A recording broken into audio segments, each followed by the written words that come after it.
এখনই শুনছো কি বান মনে, ভাবছো বুঝি শ্যামের বাঁশি ডাকছে তোমায় বাঁশবনে।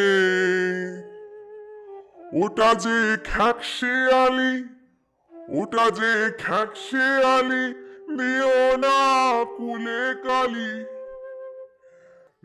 গল্প সাথীর আজকের নিবেদন রাজশেখর বসু ওরফে পরশুরামের একটি মজার গল্প ভূষণ্ডির মাঠে।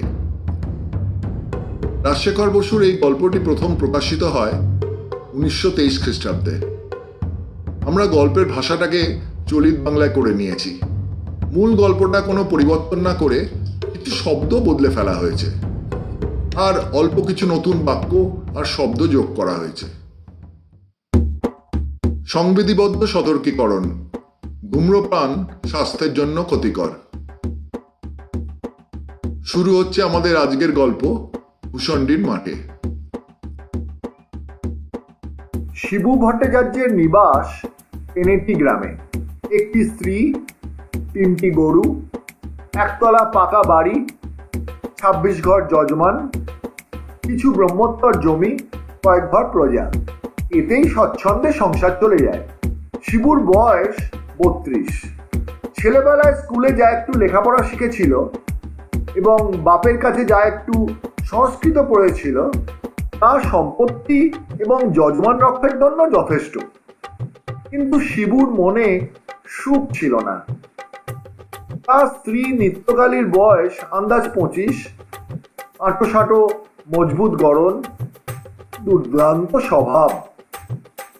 স্বামীর প্রতি তার যত্নের ত্রুটি ছিল না, কিন্তু শিবু সে যত্নের মধ্যে রস খুঁজে পেত না। সামান্য খুঁটিনাটি নিয়ে স্বামী স্ত্রীতে তুমুল ঝগড়া বাঁধত। 5 মিনিট বকাবকির পরেই শিবুর দম ফুরিয়ে যেত। কিন্তু নিত্যকালী রসনা একবার ছুটতে আরম্ভ করলে সহজে নিরস্ত হতো না। প্রতিবারে শিবুরই পরাজয় ঘটত। স্ত্রীকে বসে রাখতে না পারায় পাড়ার লোকে শিবুকে কাপুরুষ, ভেরো, মেনিমুখ প্রভৃতি আখ্যা দিয়েছিল। ঘরে বাইরে এইভাবে লাঞ্ছিত হওয়ায় শিবুর অশান্তির সীমা ছিল না। একদিন নিত্যকালী গুজব শুনল তার স্বামীর চরিত্র দোষ ঘটেছে।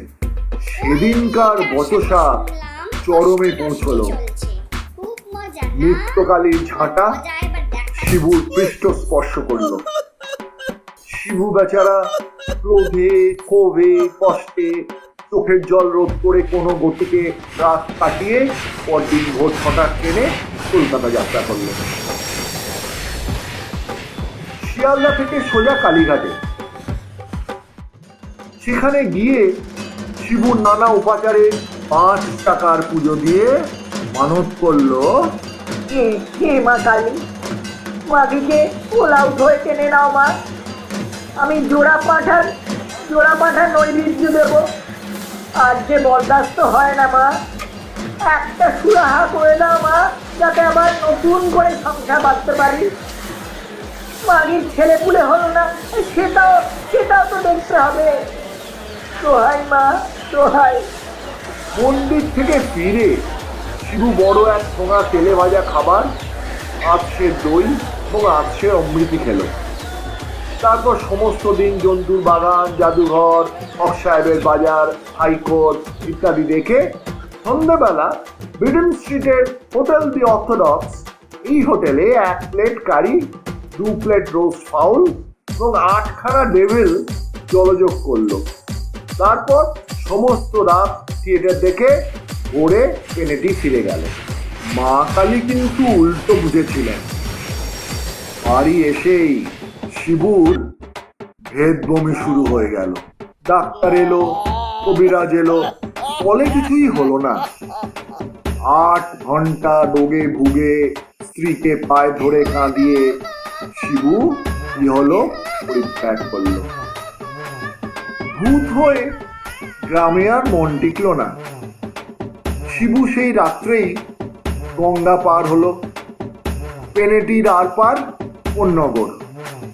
সেখান থেকে উত্তরমুখ হয়ে ক্রমে রিষড়া, শ্রীরামপুর, বৈদ্যবাটির হাট, চাঁপদানির চটকল ছাড়িয়ে আরো 2-3 ক্রোশ দূরে ভূষণ্ডির মাঠে পৌঁছল। মাঠটি বহুদূর বিস্তৃত, জনমানব শূন্য। এককালে এখানে ইট খোলা ছিল, সেজন্য সমতল নয়, কোথাও গর্ত, কোথাও বা মাটির ঢিপি। মাঝে মাঝে আশাওড়া, ঘেঁটু, বুনল, বাবলা প্রভৃতির ঝোপ।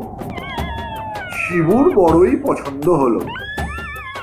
একটা বহুকালে পরিত্যক্ত ইটের পাঁজার একপাশে একটা লম্বা তাল গাছ সোজা হয়ে উঠেছে, আর একদিকে একটা ন্যাড়া বেল গাছ ত্রিভঙ্গ হয়ে দাঁড়িয়ে আছে।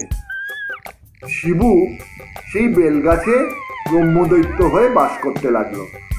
যারা স্পিরিচুয়ালিজম বা প্রেত তত্ত্বের খবর রাখেন না, তাদেরকে ব্যাপারটা সংক্ষেপে বুঝিয়ে দিচ্ছি।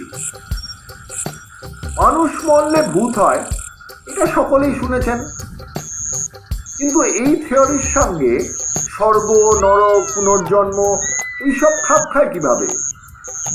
প্রকৃত তথ্য এই, নাস্তিকদের আত্মা নেই, তারা মরলে অক্সিজেন, হাইড্রোজেন, নাইট্রোজেন প্রভৃতি গ্যাসে পরিণত হন। সাহেবদের মধ্যে যারা আস্তিক, তাদের আত্মা আছে বটে, কিন্তু পুনর্জন্ম নেই। তারা মৃত্যুর পর ভূত হয়ে প্রথমত একটি বড় ওয়েটিং রুমে জমায়েত হন। সেখানে কল্পবাসের পর তাদের শেষ বিচার হয়। রায় বের হলে কতগুলো ভূত অনন্ত স্বর্গে এবং অবশিষ্ট সকলে অনন্ত নরকে আশ্রয় লাভ করেন।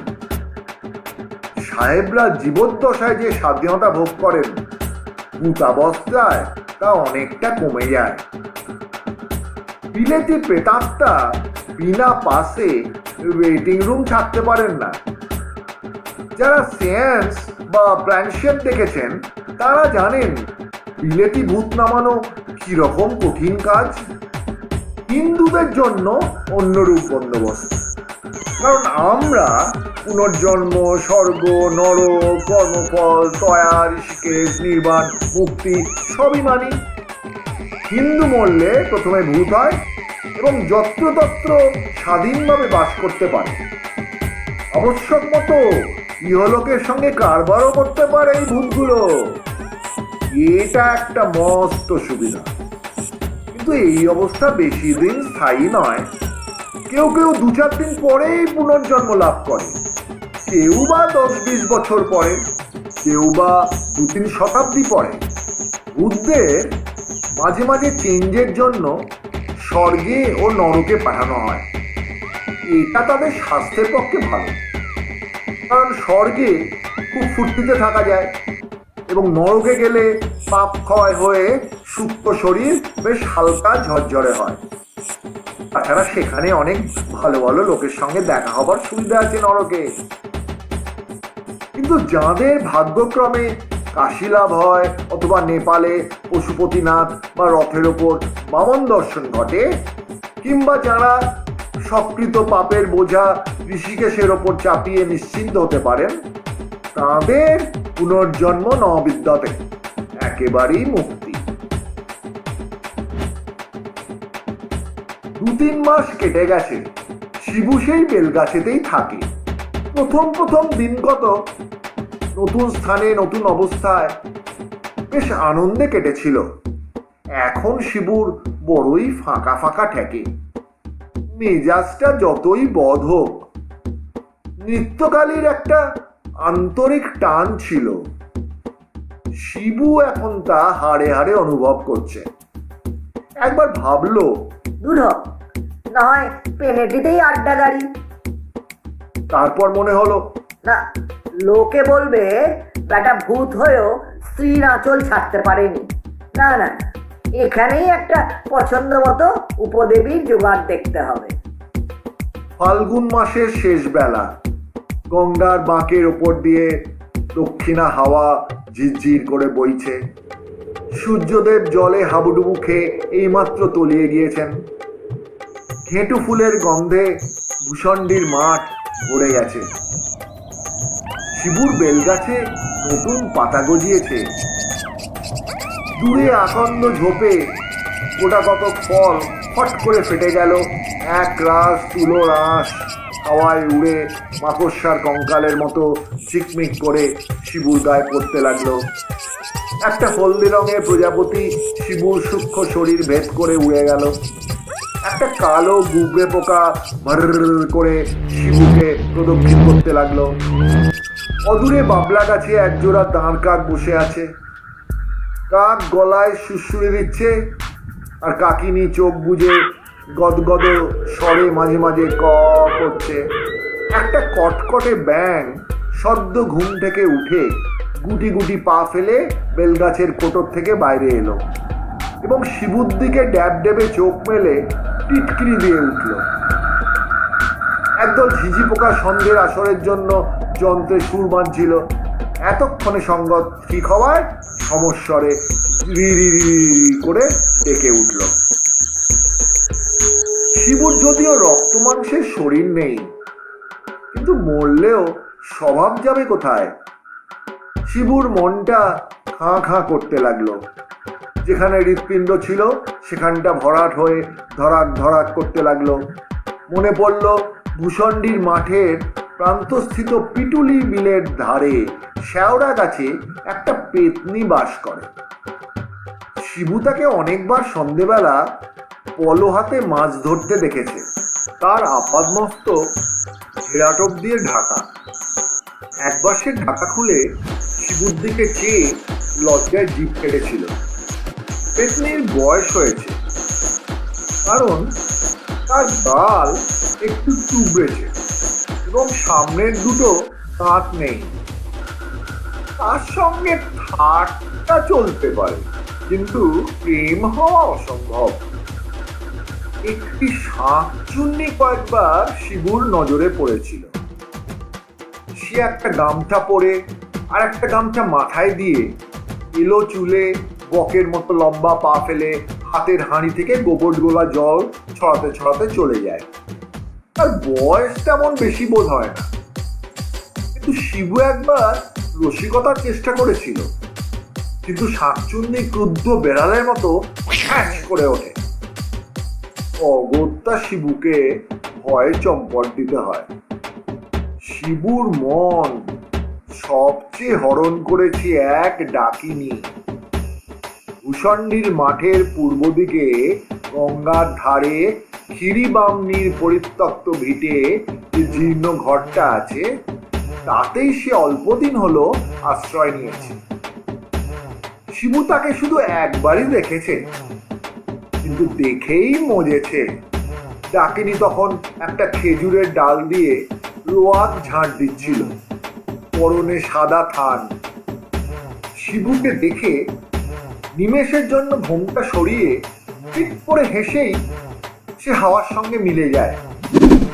কি দাঁত, কি মুখ, কি রং! নৃত্যকালীর রং ছিল পান্তুয়ার মতো, কিন্তু ডাকিনীর রং যেন পান্তুয়ার শ্বাস। শিবু একটি সুদীর্ঘ নিঃশ্বাস ছেড়ে গান ধরল। আহা শ্রীরাধিকে চন্দ্রাবলি, কারে রেখে কারে ফেলি। শ্রীরাধিকে চন্দ্রাবলি, কারে রেখে কারে ফেলি। সহসা প্রান্তর প্রকম্পিত করে নিকটবর্তী তাল গাছে মাথা থেকে তীব্র কণ্ঠে শব্দ উঠল। सारारारा सारारारा सारारारा, भजुआ के बहनिया भगलू के बिटिया हो। भजुआ के बहनिया भगलू के बिटिया, केकड़ा से शादिया हो, केकड़ा से हो। শিবু চমকে উঠে ডাকলো। তাল গাছে কেড়ে উত্তর আসলো, কারিয়া পিরেন বা কেলে ভূত, নেমে এসো বাবা। মাথায় পাগড়ি, কালো লিখলিখে চেহারা, কাকলাসের মতো একটি জীবাত্মা সরাক করে তাল গাছে মাথা থেকে নেমে ভূমিষ্ঠ হয়ে প্রণাম করে বলল, গোল লাগি ধনঞ্জয়জি, জিতা রহো বেটা, জিতা রহো। একটু তামাক খাওয়াতে পারিস? ছিলাম বা আমাকে নেই তো ছিলেন, জোগাড় কর না। প্রেত ঊর্ধ্বে উঠল এবং অল্পক্ষণ মধ্যে বৈদ্যবাটির বাজার থেকে তামা, পিঠে, কলকে এইসব এনে আগুন লাগিয়ে শিবুর হাতে দিল। শিবু একটা প্রচুর ডাঁটার ওপর কলকেটা বসিয়ে টান দিতে দিতে বলল, তারপর কবে এলি, তোর হালচাল সব বল। কারিয়া পীরের যে ইতিহাস বলল তার সারমর্ম এই। তার বাড়ি ছাপড়া জেলা। দেশে এককালে তার জরু, গরু, জমি, জেরাত সবই ছিল। তার স্ত্রী মুংরি অত্যন্ত মুখরা ও বদমেজাজি, বনিবনাও কখনো হতো না। একদিন প্রতিবেশী ভজু আর ভগ্নিকে উপলক্ষ করে স্বামী স্ত্রীতে বিষম ঝগড়া শুরু হয় এবং স্ত্রীর পিঠে এক ঘাক লাঠি কষিয়ে স্বামী দেশ ছেড়ে কলকাতায় চলে আসে। সে আর 30 বৎসরের কথা।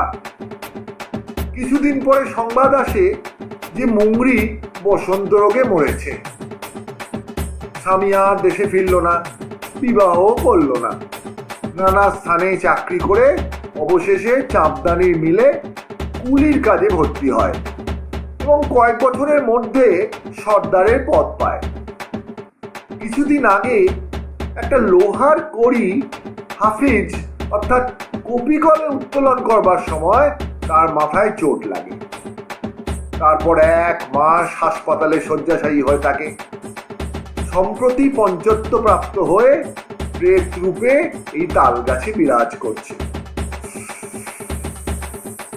শিবু একটা লম্বা টান মেরে কলকেটা কারিয়া পীরেতকে দেবার উপক্রম করছিল। এমন সময় মাটির ভেতর থেকে ভাঙা কাসরের মতো আওয়াজ এলো, ভায়া, কলকাতায় কিছু আছে নাকি? বেলগাছের কাছে যে ইটের পাঁজা ছিল সেখান থেকে খানকতক ইট খসে গেল এবং ফাঁকের ভেতর থেকে হামাগুড়ি দিয়ে একটি মূর্তি বের হলো। স্থূল খর্বদেহ, ঠেলো হুঁকোর খোলের ওপর একজোড়া পাকা গোঁফ গজালে যেরকম হয় সেই প্রকার মুখ, মাথায় টাক, গলায় রুদ্রাক্ষের মালা, গায়ে ঘুমটি দেওয়া মেরজাই, পরনে ধুতি, পায়ে তালতলার চটি। আগন্তুক শিবুর হাত থেকে কলকেটা নিয়ে বললেন, ব্রাহ্মণ দণ্ডবত হই। কিছু সম্পত্তি ছিল এইখানে পোতা আছে, তাই যক্ষী হয়ে আগলাচ্ছি। বেশি কিছু নয়, 200-500।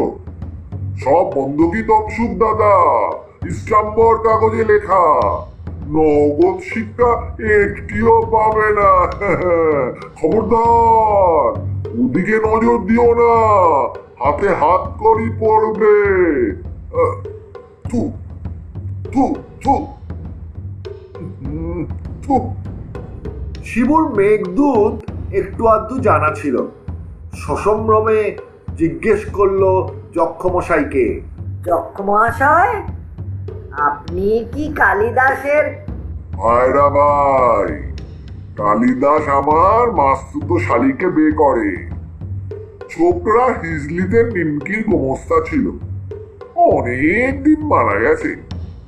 তুমি তার নাম জানলে কিসে? হ্যাঁ, আপনার এখানে কতদিন আগমন হয়েছে? আমার আগমন?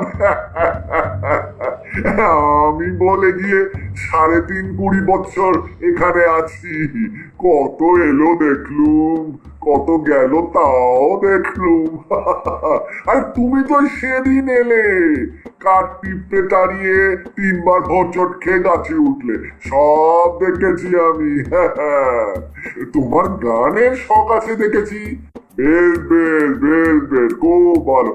কালো আতি যদি শিখতে চাও তো আমার সাগরে দাও দাদা। এখন আওয়াজটা যদি একটু খোনা হয়ে গেছে, তবু মরা হাতি $1,00,000। মশাইয়ের ভূতপূর্ব পরিচয়টা জিজ্ঞাসা করতে পারি কি? বিলক্ষণ, আমার নাম নদের চাঁদ মল্লিক, পদবী বসু, জাতি কায়স্থ, নিবাস গ্রীষ্মে। হাল সাকিন এই পাঁজার মধ্যে। সাবেক পেশা দারোগাগিরি। এলাকার ঈশ্বর ভদ্রেশ্বর।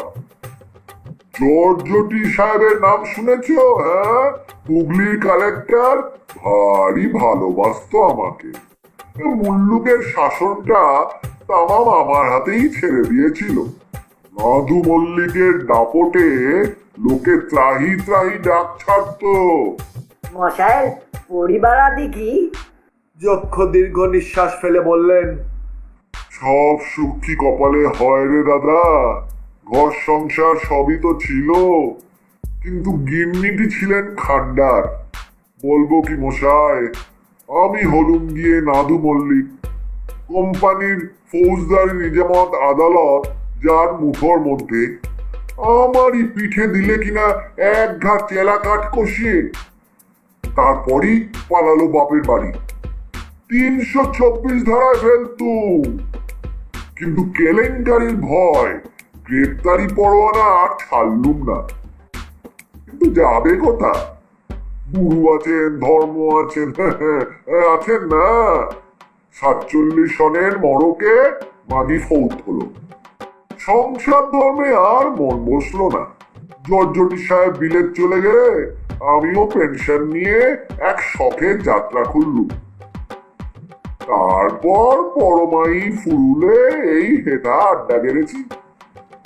ছেলেপুলে হয়নি তাতে দুঃখ নেই দাদা। আমি করব রোজগার, আর কোন আবাগের বেটা ভূত মানুষ হয়ে আমার ঘরে জন্ম নিয়ে সম্পত্তির ওয়ারিশ হবে, সেটা আমার সইত না। এখন তোফা আছি, নিজের বিষয় নিজে আগলাই, গঙ্গার হাওয়া খাই আর বম বম করি। থাক, আমার কথা তো সব শুনলে, এখন তোমার ইচ্ছা বলো। শিবু নিজের ইতিহাস সমস্ত বিবৃত করলো, কারিয়া পিরেতের পরিচয়ও দিল। যক্ষ বললেন, সব সেনাতের একই হাল দেখছি। যাই হোক, পুরনো কথা ভেবে মন খারাপ করে ফল নেই। এখন একটু গান বাজনা করিয়েছো। পাখোয়াজ নেই, তেমন জুত হবে না। আচ্ছা, পেট চাপড়েই ঠেকা দিই। ধন ধন করছে। এ বাবা ছাতুখোর, একটু এঁটেল মাটি চটকে এই মধ্যিখানে থাপড়ে দে তো। ঠিক হয়েছে, ঠিক হয়েছে, একদম ঠিক হয়েছে। চৌতাল বোঝো? 6 মাত্রা 4 তাল 2 ফাঁক। বল শোনো। ধা ধা ধিন্তা কর্তা গে, গিন্নি ঘা দেন কর্তাকে। ধরে তারা করে খিটখিটে কথা কয়, ধূর্তা গিন্নি কর্তা গাধারে।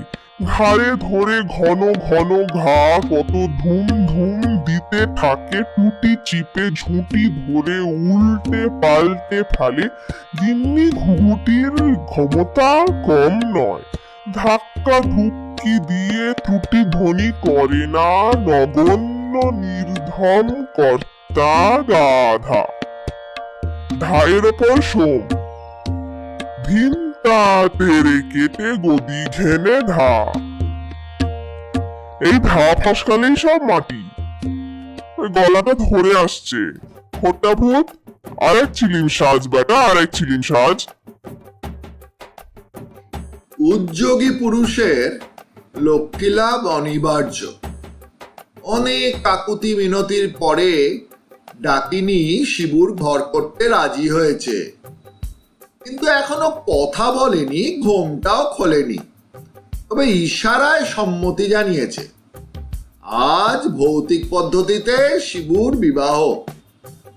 সূর্যাস্ত হওয়া মাত্র শিবু সর্বাঙ্গে গঙ্গা মৃত্তিকা মেখে স্নান করলো, গাবের আটা দিয়ে পইতে মাজলো, ফণিমনসার বুরুজ দিয়ে চুল আঁচড়ালো, টিকিতে একটা পাকা তেলাকুচা বাঁধলো, ঝোপে ঝোপে বন জঙ্গলে ঘুরে ঘুরে একরাশ ঘেঁটু ফুল, বইচি, কয়েকটি পাকা নোনা ও বেল সংগ্রহ করলো। তারপর সন্ধে শেয়ালের ঐকতান শুরু হতেই সে ক্ষীরিবামনির ভিটে যাত্রা করল। সেদিন শুক্লপক্ষের চতুর্দশী। ঘরের দাওয়ায় কচু পাতার আসনে ডাকিনীর সম্মুখে বসে শিবু মন্ত্রপাঠের উদ্যোগ করে উৎসুক চিত্তে বলল, এইবার ঘোমটাটা যে খুলতে হচ্ছে। ডাকিনী ঘোমটাটা সরালো। শিবু চমকে উঠে সভয়ে বলল, তুমি নৃত্য? নিত্যকালী বলল, হ্যাঁ রে বিনসে, মনে করেছিলি মরে আমার কবল থেকে বাঁচবি? পেতনি শাকচুন্নির পিছু পিছু ঘুরতে খুব মজা লাগে না? এলে কি করে? ওলা উঠায় নাকি? ওলা উঠো 70-এর হোক, কেন ঘরে কি কেরোসিন ছিল না? তাই চেহারাটা ফর্সাপানা দেখাচ্ছে। ওর খেলে সোনার জলুস বাড়ে। ধাতটাও বলি একটু নরম হয়েছে নাকি? শুভকর্মে বাধা পড়ল। বাইরেও কিসের গোলযোগ? যেন এক পাল শকুনি গৃধিনী ঝুটোপুটি কাড়াকাড়ি ছেঁড়াছেড়ি করছে। সহসা উল্কার মতো ছুটে এসে পেতনি ও শাকচুন্নি উঠোনে বেড়ার আগল ঠেলে ভীষণ চেঁচামেচি শুরু করলো। শ্রোতাদের অবগত করার জন্য বলে রাখি, লেখক এখানে লিখেছেন যে ছাপাখানা দেবতাদের সুবিধার জন্য পেতনি ও শাকচুন্নির কথাবার্তা থেকে তিনি চন্দ্রবিন্দু বাদ দিয়েছেন। পাঠকগণ, এখানে শ্রোতাগণ ইচ্ছে মতো বসিয়ে নেবেন। আমার স্বামী তোকে কেন দেব না? মর বুড়ি, ওদের তোর নাতির বয়সী। আহা, ই আমার কোনে বউকা, দূর মে ছবেতনি। আমি যে ওর 2 জন্ম আগে কাটবো। দূর বাবা চুন্নি, আমি যে ওর 3 জন্ম আগে কাটবো। মর চেতিয়ে ওদিকে ডাইনি মাকে মিনসেকে নিয়ে উধাও হোক। তখন পেতনি বিড়বিড় করে মন্ত্র পড়ে আগর বন্ধ করে বলল, আগে তোর ঘাড়ে মাটকাবো, তারপর ডাইনি বেটিকে খাবো। কামড়া কামড়ি চুলোচুলি আরম্ভ হলো। একা নিত্যকালীতে রক্ষা নেই, তার উপর পূর্বতন 2 জন্মের আরো 2 পত্নী হাজির। শিবু হাতে পইতে জড়িয়ে ইষ্ট মন্ত্র জপতে লাগলো। এমন সময় নেপথ্যে যক্ষের গলা শোনা গেল। তুমি শুনছ কি বান মনে, ভাবছো বুঝি শ্যামের বাঁশি ডাকছে তোমায় বাঁশবনে। ওটা যে খ্যাকশে আলি, ওটা যে খ্যাকশে আলি, দিও না কুলে কালি। রাত বিরেতে শাল কুকুরের ছুঁচো প্যাঁচার ডাক শুনে। যক্ষ বেড়ার কাছে এসে বললেন, ভায়া, এখানে হচ্ছে কি? এত গোল কিসের? কারিয়া পিড়ে থাকলো। এ বরম বিচাল, আরে দরওয়াজা তো খোল। শিবুর সাড়া নেই। প্রচন্ড ধাক্কা পড়ল, কিন্তু মন্ত্রবদ্ধ আগর খুলল না, বেড়াও ভাঙল না। তখন কারিয়া পীরের তারস্বরে উৎপাটন মন্ত্র পড়ল। আরে জুয়ান হেইয়া, আর भी थोड़ा হেইয়া, পাগতরি হেইয়া, চলে ইঞ্জিন হেইয়া, ফটে বাইলেট হেইয়া, খবরদার হাফিজ। মরমর করে ঘরের চাল, দেওয়াল, বেড়া, আগর সমস্ত আকাশে উঠে দূরে নিক্ষিপ্ত হলো। কাকিনী অর্থাৎ নিত্যকালীকে দেখে যক্ষ বললেন, কি গিন্নি এখানে ব্রহ্মদত্তিকার সঙ্গে? ছি ছি ছি, লজ্জার মাথা খেয়েছো? ডাকিনী ঘোমটা টেনে কাঠ হয়ে বসে রইল। কারিয়া পীরেন বলল, আরে মুগরে, তোর শরম নেই বা? তারপর যে ব্যাপার আরম্ভ হলো তা মনে করলেও লেখকের ভাষায় কলমের কালি, আর আমার কথায় আমার গলা শুকিয়ে যায়।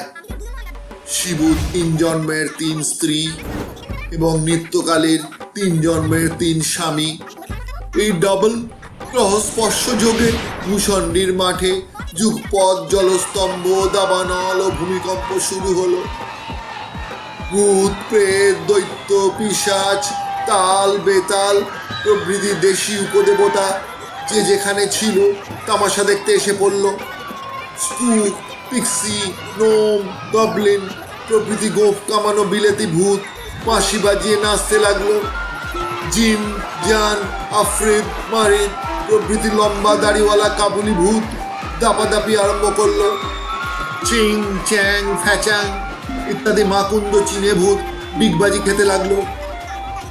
রাম রাম রাম, জয় হারিজি চণ্ডী, আজ্ঞা করো মা, এই উৎকট দাম্পত্য সমস্যার সমাধান করবে। আমার কম্য নয়, ভূত জাতীয় অতি নাছোড়বান্দা ন্যায্য গণ্ডা ছাড়বে না। পুরুষের পুরুষত্ব, নারীর নারীত্ব, ভূতের ভূতত্ব, পেতনির পেতনিত্ব এসব তারা বিলক্ষণ বোঝে।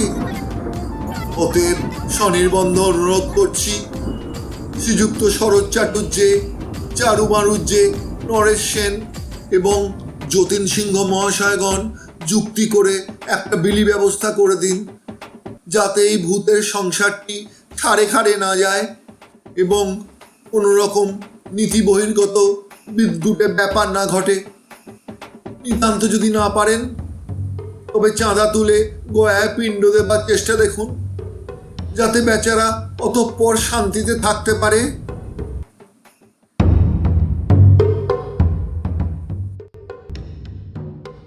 আমাদের আজকের গল্প ভূষণ্ডির মাঠে এখানেই শেষ হলো।